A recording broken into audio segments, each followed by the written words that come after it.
साथियों, आज हम वाल्मीकि रामायण के 26वें सर्ग का पाठ करेंगे। इसमें श्री राम जी द्वारा ताटका वध की कथा सुनाई गई है। आप यह अनुभव करेंगे कि वाल्मीकि रामायण में ताटका वध के लिए बहुत लंबे युद्ध का वर्णन है, जबकि तुलसीदास जी ने एक पंक्ति में ताटका वध का वर्णन किया है और उन्होंने कहा है कि एक ही बाण प्राण हर लीन्हा, दीन जानिते ही निजपद दीन्हा। तो तुलसीदास जी ने तो कह दिया कि एक ही बाण से प्राण हर लिया, और वाल्मीकि जी ने बहुत लंबा संघर्ष दिखाया है, तो दोनों में मतभेद हो जाएगा। तो इस परिस्थिति में हमें स्वीकार करना चाहिए कि यह कल्प वेद से दोनों जगह अलग अलग कल्पों की कथा कही गई है। वैसे भी तुलसीदास जी ने इसका वर्णन किया है कि रामायण शतकोटि अपारा। जब सैकड़ों करोड़ रामायण हैं तो उनमें से किस रामायण का वर्णन किस लेखक ने किया है, इसका निर्णय नहीं किया जा सकता। इसलिए हमें कल्पभेद की दृष्टि से इसे स्वीकार कर लेना चाहिए। तो चलिए ताटका वध की कथा सुनते हैं। श्री सीतारामचंद्राभ्याम नमः। श्रीमद् वाल्मीकि रामायणं बालकांडम षड्विंशः सर्गः। श्री राम द्वारा ताटका वध।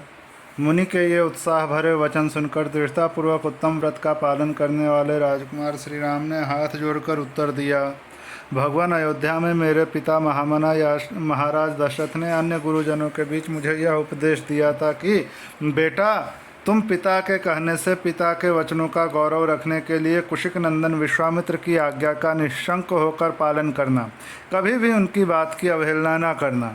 अतः मैं पिताजी के उस उपदेश को सुनकर आप ब्रह्मवादी महात्मा की आज्ञा से ताटका वध संबंधी कार्य को उत्तम मानकर करूँगा, इसमें संदेह नहीं है।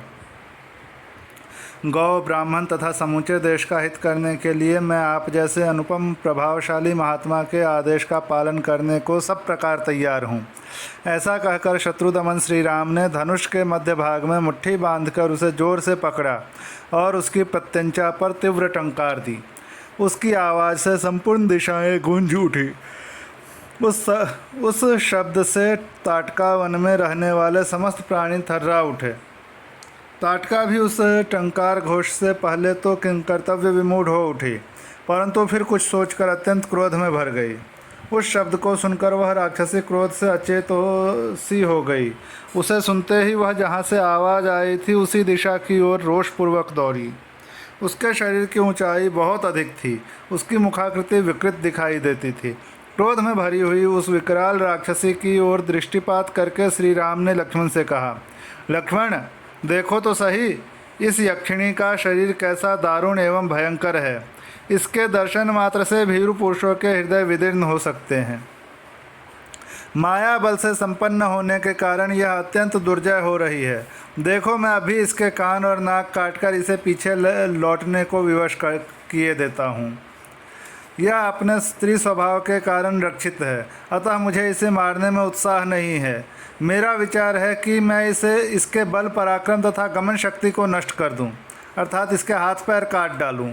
श्री राम इस प्रकार कह ही रहे थे कि क्रोध से अचेत हुई ताटका वहां आ पहुंची और एक बाँह उठाकर गर्जना करती हुई उन्हीं की ओर झपटी। यह देख ब्रह्मर्षि विश्वामित्र ने अपने हुंकार से उसे डांट कर कहा, रघुकुल के इन दोनों राजकुमारों का कल्याण हो, इनकी विजय हो। तब ताटका ने उन दोनों रघुवंशी वीरों पर भयंकर धूल उड़ाना आरंभ किया। वहाँ धूल का विशाल बादल सा छा गया। उसके द्वारा उसने श्री राम और लक्ष्मण को 2 घड़ी तक मोह में डाल दिया। तत्पश्चात माया का आश्रय लेकर वह उन दोनों भाइयों पर पत्थरों की बड़ी भारी वर्षा करने लगी। यह देख रघुनाथ जी उस पर कुपित हो उठे। रघुवीर ने अपनी बाण वर्षा के द्वारा उसकी बड़ी भारी शिलावृष्टि को रोककर अपनी ओर आती हुई उस निशाचरी के दोनों हाथ तीखे सहायकों से काट डाले। दोनों भुजाएं कट जाने से थकी हुई ताटका उनके निकट खड़ी होकर जोर जोर से गर्जना करने लगी। यह देख सुमित्रा कुमार लक्ष्मण ने क्रोध में भरकर उसके नाक कान काट लिए, परंतु वह तो इच्छानुसार रूप धारण करने वाली यक्षिणी थी। अतः अनेक प्रकार के रूप बनाकर अपनी माया से श्री राम और लक्ष्मण को मोह में डालती हुई अदृश्य हो गई। अब वह पत्थरों की भयंकर वर्षा करती हुई आकाश में विचरने लगी। श्री राम और लक्ष्मण पर चारों ओर से प्रस्तरों की वृष्टि होती देख तेजस्वी गाधिनंदन विश्वामित्र ने इस प्रकार कहा, श्री राम, इसके ऊपर तुम्हारा दया करना व्यर्थ है। यह बड़ी पापिनी और दुराचारिणी है, सदा यज्ञों में विघ्न डाला करती है। यह अपनी माया से पुनः प्रबल हो उठे, इसके पहले ही इसे मार डालो। अभी संध्या काल आना चाहता है, इसके पहले ही यह कार्य हो जाना चाहिए, क्योंकि संध्या के समय राक्षस दुर्जय हो जाते हैं। विश्वामित्र जी के ऐसा कहने पर श्री राम ने शब्दवेधी बाण चलाने की शक्ति का परिचय देते हुए बाण मारकर प्रस्तरों की वर्षा करने वाली उस यक्षिणी को सब ओर से अवरुद्ध कर दिया। उनके बाण समूह से घिर जाने पर माया बल से युक्त वह यक्षिणी जोर जोर से गर्जना करती हुई श्री राम और लक्ष्मण के ऊपर टूट पड़ी। उसे चलाए हुए इंद्र के वज्र की भांति वेग से आते देख श्री राम ने एक बाण मारकर उसकी छाती चीर डाली। तब ताटका पृथ्वी पर गिरी और मर गई। उस भयंकर राक्षसी की मारी गई देख देवराज इंद्र तथा देवताओं ने श्री राम को साधुवाद देते हुए उसकी सराहना की। उस समय सहस्रलोचन इंद्र तथा समस्त देवताओं ने अत्यंत प्रसन्न एवं हर्षोत्फुल्ल होकर विश्वामित्र जी से कहा, मुने, कुशिक नंदन, आपका कल्याण हो। आपने इस कार्य से इंद्र सहित संपूर्ण देवताओं को संतुष्ट किया है। अब रघुकुल तिलक श्री राम पर आप अपना स्नेह प्रकट कीजिए।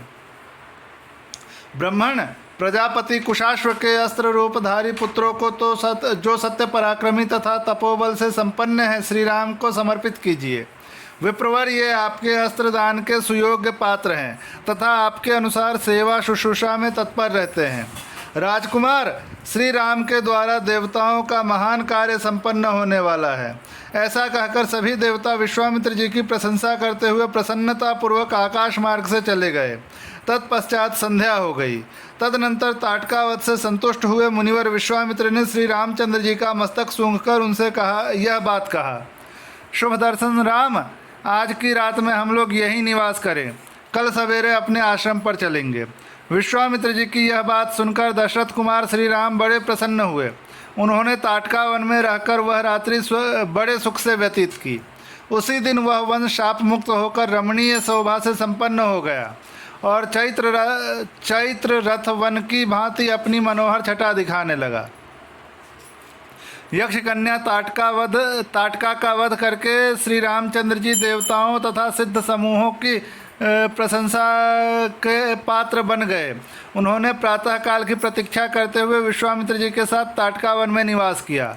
इस प्रकार श्री वाल्मीकि निर्मित आर्ष रामायण आदि काव्य के बालकांड में 26वां सर्ग पूरा हुआ।